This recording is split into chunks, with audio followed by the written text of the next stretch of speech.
Punjab time ತುಂಬಾ ಚೆನ್ನಾಗಿ ನಡೀತಿತ್ತು. ಎಲ್ಲಿವರೆಗೂ ಅಪ್ಪ ಅಂದರೆ ಈ ಟ್ರೋಲ್ ಮಾಡೋಕ್ಕಿಂತ ಮುಂಚೆ.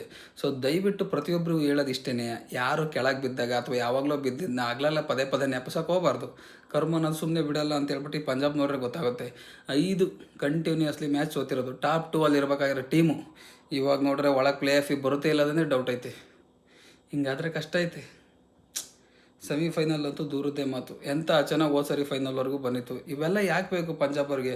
ಶ್ರೇಯಸ್ ಅಯ್ಯರ್ ನೋಡ್ರಿ ಎಂಥ ಕ್ಯಾಪ್ಟನ್ಸಿ ಅಂತೀರಿ, ಎಲ್ಲರೂ ಹೊಗಳರು. ಸಖತ್ ಹೋಗ್ಲಾರು. ಸೂರ್ಯಕುಮಾರ್ ಕ್ಯಾಪ್ಟನ್ಸಿ ಬಿಡಿಸ್ಬಿಟ್ಟು ಇವ್ರಿಗೆ ಕೊಟ್ಟಿದ್ರು ಶ್ರೇಯಸ್ ಅಯ್ಯರ್ ಅವ್ರಿಗೆ.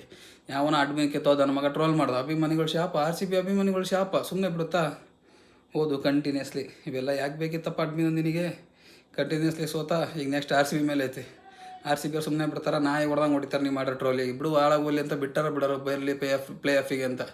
ಈಗ ಬಿಡೋ ಚಾನ್ಸ್ ಇಲ್ಲ, ಹುಚ್ಚು ನಾಯಿ ಹೊಡೆದಂಗೆ ಹೊಡಿತಾರೆ. ಈಗ CSK ಚಾನ್ಸ್ ಐತಿ. ಹೆಂಗೆ ಏನಕ್ಕೆ ಇವೆಲ್ಲ ಬೇಕಿತ್ತು? ನಾವು ಇರಲಿ ಬಿಡೋ ಒಂದು ಟೀಮ್ ಗೆದ್ದಿಲ್ಲ ಗೆಲ್ಲಿ ಅಂತೇಳಿ ನಾವು ಆಸೆ ಪಟ್ಟಿದ್ವಿ. ಇವಾಗ ನೋಡ್ರಿ ನಾವು ಶಾಪ ಆಗ್ತದೆ. ಇದ್ರ ಬಗ್ಗೆ ನಿಮ್ಗೆ ಅನಿಸುತ್ತಪ್ಪ? ದಯವಿಟ್ಟು ಒಂದು ಸರಿ ಕಮೆಂಟ್ ಮಾಡಿರಿ. ಹಂಗೆ ಪಂಜಾಬ್ ಪ್ಲೇ ಆಫಿಗೆ ಬರುತ್ತೋ ಇಲ್ವೋ ನನಗಂತೂ ಡೌಟು. ಪಾಪ ಶ್ರೇಯಸ್ ಅಯ್ಯರ್ ಅವರು ಒಳ್ಳೆ ಕ್ಯಾಪ್ಟನ್ಸಿ ಮಾಡ್ತಿದ್ರು. ಆದರೆ ಚಹಾಲಿಗೆ ಮಾತ್ರ ಬೌಲಿಂಗ್ ಕೊಡ್ತಿಲ್ಲ. ಚಹಾಲಿಗೆ ಬೌಲಿಂಗ್ ಕೊಟ್ಟಿತ್ತು ನೋಡಿ, ರೋಹಿತ್ ಶರ್ಮಾ ವಿಕೆಟ್ ತೆಗೆದ್ರು. ಆದರೆ ಚಹಾಲಿಗೆ ಬೌಲಿಂಗೇ ಕೊಡೋಲ್ಲ ಇವರು. ಅದೇನೋ ಒಂದು ಗೊತ್ತಾಗ್ತಾಯಿಲ್ಲ. ಚಹಾಲಿಗೆ ಯಾಕೆ ಬೌಲಿಂಗ್ ಕೊಡ್ತಾ ಇಲ್ಲ ಅನ್ನೋದೇ ಗೊತ್ತಾಗ್ತಿಲ್ಲಪ್ಪ. ಇವರು ಚಹಲ್ ಅವರು ಫಸ್ಟಿಗೆ ಡೈವರ್ಸ್ ಆಯ್ತಲ್ಲ, ಅವ್ರ ಹೆಂಡ್ತಿ ಶ್ರೇಯಸ್ ಅಯ್ಯರ್ ಅವರು ಮುಂಚೆ ಒಳ್ಳೆ ಫ್ರೆಂಡು, ಈಗಲೂ ಕೂಡ ಫ್ರೆಂಡ್ ಆಗಿದ್ದಾರೆ.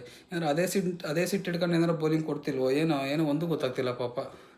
ಅವ್ರಿಗೆ ಬೌಲಿಂಗ್ ಕೊಡ್ತಿಲ್ಲ, ಇವ್ರಿಗೆ ಗೆಲ್ತಾ ಇಲ್ಲ. ಕಷ್ಟ ಕಣ್ರಿ ಪಂಜಾಬ್ದು.